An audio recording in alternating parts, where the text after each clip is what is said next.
Hey guys, welcome to the Judicial Wings, the Raj of Judiciary Executive and Legislation. I am Pallavi with you again with the lecture series of Sale of Goods Act 1930. तो आइए friends, आज हम बहुत ही interesting topic पढ़ने वाले हैं जो कि सब सेल और प्लेज बाय द बायर। ठीक है, तो अगर कोई भी बायर सब सेल कर देता है किसी प्रोडक्ट का, किसी गुड्स का और प्लेज कर देता है, लेकिन वो सेलर जो है वो अनपेड सेलर है अभी तक, मतलब उसका कोई भी पेमेंट बायर ने नहीं किया है, तो उसके क्या इफेक्ट होंगे, क्या सेलर को अपना राइट प्रिज्यूम करने का, अपना राइट रिजर्व करने का, यानी कि राइट टू लीन और राइट टू स्टॉपेज जो अब तक हमने देखा है, वो राइट यूज करने का अभी भी राइट बचा हुआ है। तो आइए देखते हैं हम। तो यहाँ पे बोला गया है सब सेल और प्लेज, लेकिन यहाँ पे सब सेल और प्लेज किसके थ्रू बोला गया है? By the buyer. ठीक है कि नहीं? बाय दी बायर, यहाँ पे सब सेल और प्लेज बाय बायर हो रहा है। और यहाँ पे बोला गया है कि फिर उसके इफेक्ट क्या होगी, अफेक्ट क्या होगी इसके। तो देखिए यहाँ पे देखते हैं हम। तो पहले तो हम बहुत ही एक सिंपल इलस्ट्रेशन से यहाँ देख लेते हैं, पूरा सेक्शन रीड करने से पहले। देखिए ये एक सेलर है, ठीक है, और ये है बी बायर, ठीक है, और ये है B2 जो कि B1 इसे सब सेल और प्लेज कर रहा है गुड्स। ठीक है, तो अब सेलर है, यहाँ पे सिर्फ अनपेड सेलर के बारे में बताया गया, मतलब इसे हम अनपेड सेलर बोल देते हैं। अनपेड सेलर का मतलब क्या होता है कि बायर ने इसके कोई भी पैसे, थोड़ा भी पैसा पेड नहीं किया है। अगर आपने अनपेड सेलर का वीडियो नहीं देखा होगा तो प्लीज जाके देख लीजिए। तो यहाँ पे बायर ने कोई भी पैसा पेड नहीं किया है, कॉन्ट्रैक्ट तो हुआ है, सेल तो कर रहे भाई, लेकिन अब तक बायर ने कोई भी पैसे पेड नहीं किए हैं, यानी कि ये बन जाता है अब अनपेड सेलर। ठीक है, तो अनपेड सेलर के दो राइट है जो हमने देखे हैं, राइट टू लीन, और सेक्शन 51 में भी हमने देखा है कि right to stoppage in transit. तो इसके पास क्या राइट है? दोनों भी राइट है, राइट टू लीन। ठीक है, ये पहला राइट है, राइट टू लीन। दूसरा क्या राइट है इसके पास? Right to stoppage. ये स्टॉपेज का राइट बन गया इसका। ये राइट कब अराइज होता है? राइट टू लीन का मतलब होता है कि राइट टू रिटेन। ठीक है कि नहीं? ये जब गुड्स इसके पोजीशन में होंगे, ठीक है कि नहीं, गुड्स इसके पोजीशन में होंगे, किसके पोजीशन में? सेलर के पोजीशन में, तब सेलर राइट टू लीन यानी कि राइट टू रिटेन गुड्स को अपने ही पास रख सकता है। सेलर बायर को गुड्स देगा ही नहीं क्योंकि वो पैसे पेड नहीं कर रहा है। लेकिन अगर गुड्स ट्रांजिट में चले गए हैं, सेलर के पोजीशन में नहीं है, तो ट्रांजिट में क्या कर सकता है? ये ट्रांजिट में इसे स्टॉप कर सकता है। अगर चला गया भी गुड्स का ट्रक बहुत बड़ा घर से निकल गया, 8 दिन के पास बायर के पास पहुंचने वाला है, लेकिन अभी सेलर को पता चलता है 5 दिन के बाद ही कि बायर तो इंसॉल्वेंट हो गया। ठीक है, तो ये क्या कर सकता है? गुड्स है नहीं इसके पास, तो इसे स्टॉप कर सकता है। तो ये दो राइट है किसके? सेलर के।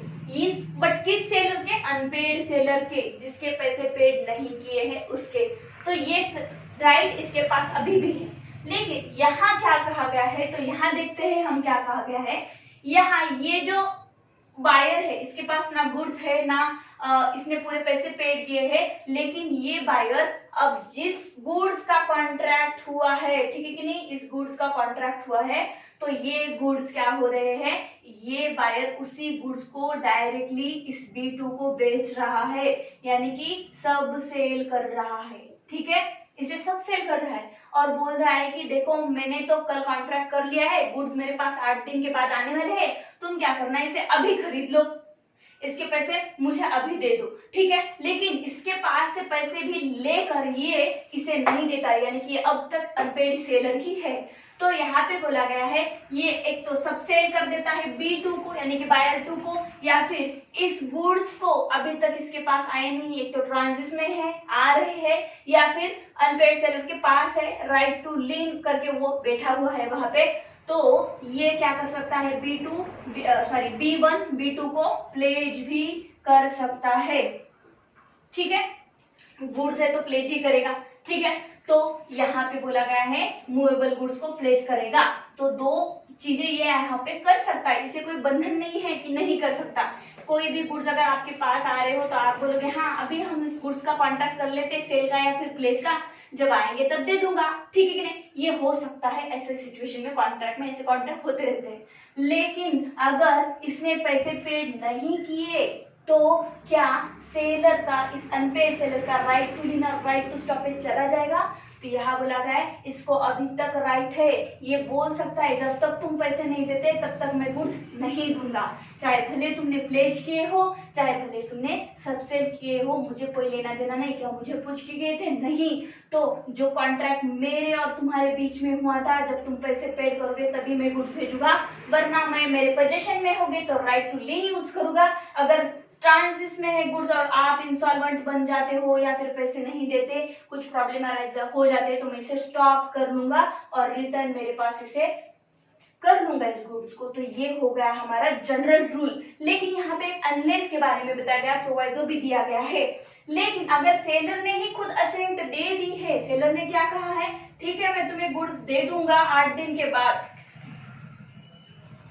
सेलर ने ही खुद यहाँ पे असेंट दे दी है, सेलर ने कहा है अभी तो गुड्स नहीं है 8 दिन के बाद दे दूंगा, ठीक है तुम 8 दिन के बाद मेरे पैसे दे देना, ठीक है मैं राइट टू लीन भी यूज नहीं करूंगा और स्टॉपेज का भी राइट यूज नहीं करूंगा। कब नहीं करूंगा?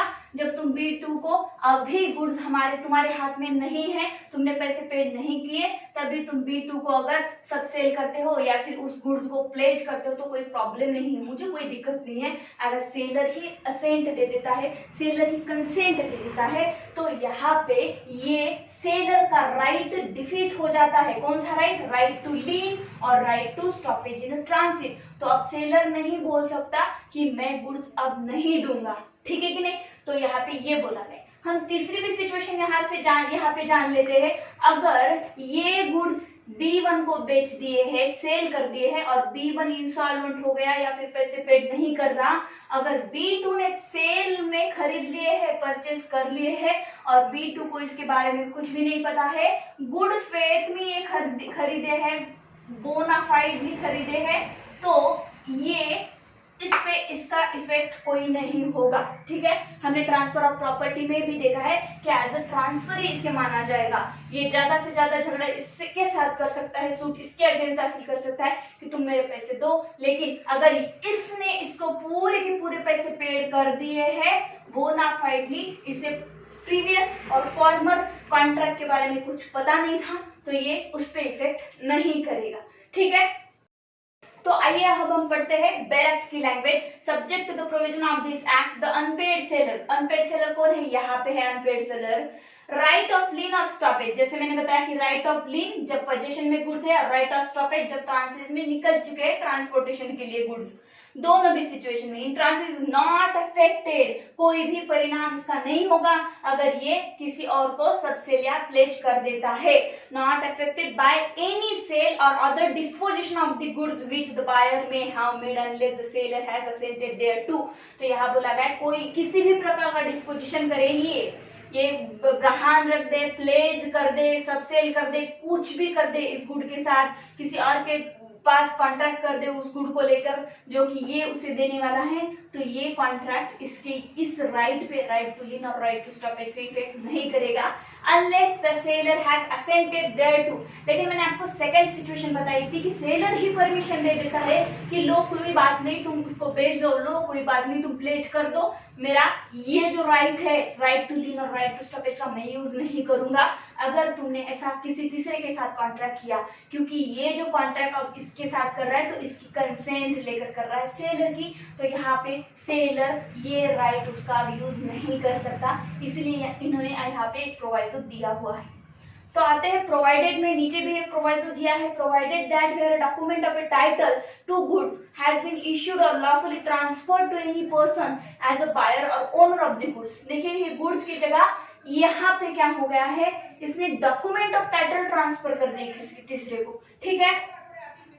Provided that where the document of title to goods has been issued a lawfully transfer कर दिए हैं to any person as a buyer or owner of the goods and that person transfer the document to a person who takes the document in a goods faith and for consideration। जैसे कि मैंने कहा इसने document transfer कर दिए थे, goods अभी नहीं गए हैं, गुड्स हो सकता है सेलर के पोजीशन में हो या फिर ट्रांसिट में हो और इसने ये डॉक्यूमेंट इसे ट्रांसफर कर दिए हैं और इस B2 ने क्या किया है, बोनाफाइडली गुड फेथ में ये डॉक्यूमेंट ले लिए हैं, यानी कि उसको परचेस कर लिए हैं, इनडायरेक्टली हम इसे ऐसे ही कह सकते हैं। Then if such last mention transfer, मतलब ये ट्रांसफर जो सेलर और B1 के बीच में हुआ है, जो लास्ट मेंशन ट्रांसफर को by way of sale the unpaid seller right of lien और स्टॉपेज ट्रांसफर डिफीटेड। तो यहाँ बोला गया है, मैंने जिस सेकंड सिचुएशन आपको बताई थी, अगर ये पर्सन गुड फेथ में लेता है तो सेलर का राइट टू क्या है, लीन और स्टॉपेज का जो राइट है वो डिफीट हो जाएगा।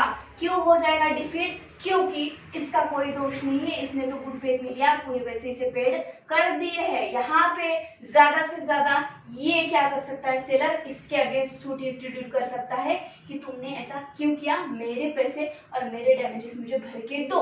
ठीक है, तो ये बात हुई है यहाँ पे। तो यहाँ पे राइट डिफीट हो जाएगा अगर ट्रांसफर ही नहीं, ये थर्ड पर्सन ने क्या किया है, बोनाफाइडली लिया है, गुड फेथ में लिया है, उसको इस बारे में प्रीवियस सेल के बारे में मालूम नहीं है। स्टॉपेज, तो यहाँ पे बोला गया if such last mention transfer was by way of a sale the unpaid seller rights of a lien और stoppage defeated and if such a last mention transfer by way of a pledge, ठीक है, और other disposal for a value the unpaid seller right to lien और stoppage transfer can only be exercise subject to the right of the transferee. देखिए अगर यहाँ पे ये सब सेल ना करते हुए इसने, तो देखिए यहाँ पे B1 ने, बायर ने इस B2 को सबसेल ना करते हुए इस प्रॉपर्टी को, इस गुड्स को क्या किया है, प्लेज किया है। तो ये B2 कौन बन गया, अब प्लेजी बन गया है। ठीक है कि नहीं, अब प्लेजी बन गया है तो ट्रांसफर ऑफ प्रॉपर्टी में तो प्लेजी के बहुत ही ज्यादा राइट है। तो ये गुड्स के बारे में बोल रहा है, सिर्फ मूवेबल गुड्स के बारे में बोल रहा है, सेल ऑफ गुड्स एक्ट। तो सेम ही राइट यहाँ पे प्लेजी के होते हैं। तो यहाँ पे बोला गया इस प्लेजी को ट्रांसफरिंग माना जाएगा। और यहाँ पे भी अगर इसने गुड फेथ में ये प्लेज करा हुआ है, इसे नहीं पता था प्रीवियस के बारे में, तो सेलर का राइट टू स्टॉपेज और राइट टू लिंक डिफीट हो जाएगा। यानी कि सेलर अब नहीं बोल सकता इस प्लेज को कि मुझे नहीं पता तुम्हारे दोनों के बात, तुम दोनों के बीच में क्या कॉन्ट्रैक्ट हुआ है, मेरा राइट टू लीन में यूज करूंगा, मैं गुड्स तुम्हें नहीं दूंगा। तो ये ऐसा नहीं बोल सकता क्योंकि इसने इसके पैसे पूरे पेड किए हुए हैं। प्रीवियस सेल के पैसे अगर B1 ने पेड नहीं किए तो सेलर B1 पे एक्शन ले, ना कि ट्रांसफर के पे, ना कि प्लेजी पे। ठीक है, तो ये सबसेक्शन 2 क्या बोल रहा है ये देखते हैं। तो ये है सेलर, ठीक है, और ये है B1 और ये है B2। ठीक है, अब B1 ने, अब यहाँ पे सेलर ने इसे सेल कर दिए गुड्स, लेकिन अभी सेलर के ही पोजीशन में है या फिर ट्रांसिस में निकल चुके हैं, दो चीजें हो सकती है। और ये अनपेड सेलर को पैसे पेड नहीं करता, लेकिन इसी गुड्स को शायद इसके पास डॉक्यूमेंट हो गए उसके या कुछ भी, ठीक है, तो इसको B2 को ये प्लेज कर देता है। ठीक है, अब ये गुड्स अगर ये प्लेज कर देता है तो रिडीम कब होगा ये, तो यहाँ पे प्लेज के गुड जब भी आप किसी के पास, तो यहाँ पे जब भी आप किसी के पास गुड प्लेज करते हो तब प्रिंसिपल अमाउंट देना पड़ता है जितना आपने लिया है। ठीक है कि नहीं, छुड़ाने के लिए अगर प्लेज किए हुए गहने हो या कुछ हो, प्लस इंटरेस्ट भी देना पड़ता है। अब जब ये सारी कंडीशन फुलफिल करेगा ये B1, तब क्या होगा, तब ये अपने गुड्स को लेके जाएगा, लेकिन गुड्स अभी पोजीशन में इसके है। तो यहाँ पे बोला गया है अगर ये प्लेज करता है किसी भी गुड्स को, तो ये सेलर बोल सकता है कि नुकसान तो मेरा है, इसने तो मेरा एक भी पैसा नहीं पेड किया है और मैं तो बन गया हूँ अनपेड सेलर। तो सिर्फ सेलर जो है, B1 को तो छोड़ दो, वो तो पैसे ही पेड नहीं कर रहा है, लेकिन सेलर B2 को रिक्वेस्ट कर सकता है सिर्फ। क्यों? क्योंकि जो मेरे गुड्स थे, मेरे पास जो गुड्स है जिसका प्लेज B1 ने किया है, तो उसको तुम पहले हाथ मत लगाना, इसके दूसरे प्रॉपर्टी में से, दूसरे गुड्स में से आप क्या करना, प्रिंसिपल अमाउंट और इंटरेस्ट निकाल लेना। पहले मेरी प्रॉपर्टी छोड़ दो, ठीक है, दूसरे एक प्रॉपर्टी में से निकालो, दूसरे प्रॉपर्टी में से निकालो, उसके तीसरे प्रॉपर्टी में से निकालो, अगर ना हो तो फिर मेरी प्रॉपर्टी को हाथ लगाओ इंटरेस्ट और प्रिंसिपल अमाउंट के लिए, अदरवाइज तुम मेरी प्रॉपर्टी को हाथ मत लगाना। इतना ही रिक्वेस्ट ये कर सकता है, ठीक है कि नहीं। लेकिन ये नहीं बोल सकता किसको, B2 को, कि मैं राइट टू लीन और स्टॉपेज का राइट यूज करता हूँ किसके अगेंस्ट, तुम्हारे अगेंस्ट। नहीं हो सकता ये, क्योंकि इसने ऑलरेडी इसे प्लेज कर दिए है। अब ये प्लेज के अमाउंट तो इसे दे चुका है B1 को, तो B2 के पास सिर्फ सेलर रिक्वेस्ट कर सकता है कि फर्स्ट इंस्टेंट में मेरे गुड्स मत भेजना तुम, या फिर मेरे गुड्स में से प्रिंसिपल अमाउंट और इंटरेस्ट मत निकालना, पहले इसके गुड्स पे जाओ, अगर नहीं होता तो मेरे गुड्स पे जाओ। तो यहाँ पे यही बोला गया है, where the transfer is by way of pledge the unpaid seller may require the pledgee. देखिए रिक्वेस्ट कर रहा है, अनपेड सेलर कौन है, ये है unpaid seller, require the pledge बोला गया है यहाँ पे, to have the amount secured by the pledge satisfy in the first instance as per as possible out of any other goods or security of the buyer। तो ये बोल रहा है कि देखो as per as possible, जितना हो सके उतना पहले इसकी जो पर्सनल प्रॉपर्टी है उसमें से ये प्रिंसिपल अमाउंट और इंटरेस्ट निकाल लेना सिक्योरिटी के लिए, लेकिन मेरी प्रॉपर्टी को, मेरे गुड्स को पहले हाथ मत लगाना फर्स्ट इंस्टेंस में, in the first instance as far as possible out of any other goods और securities of the buyer in the hands of the pledgee and available against the buyer. तो ये रहा हमारा सेक्शन 53। आई होप गाइज आपको बहुत अच्छे तरीके समझ में आ गया होगा, इसलिए मैंने आज आपको बोर्ड पे पढ़ाया है। ये थोड़ा कंफ्यूजिंग सेक्शन है। Please do subscribe my channel and like my videos and thank you so much.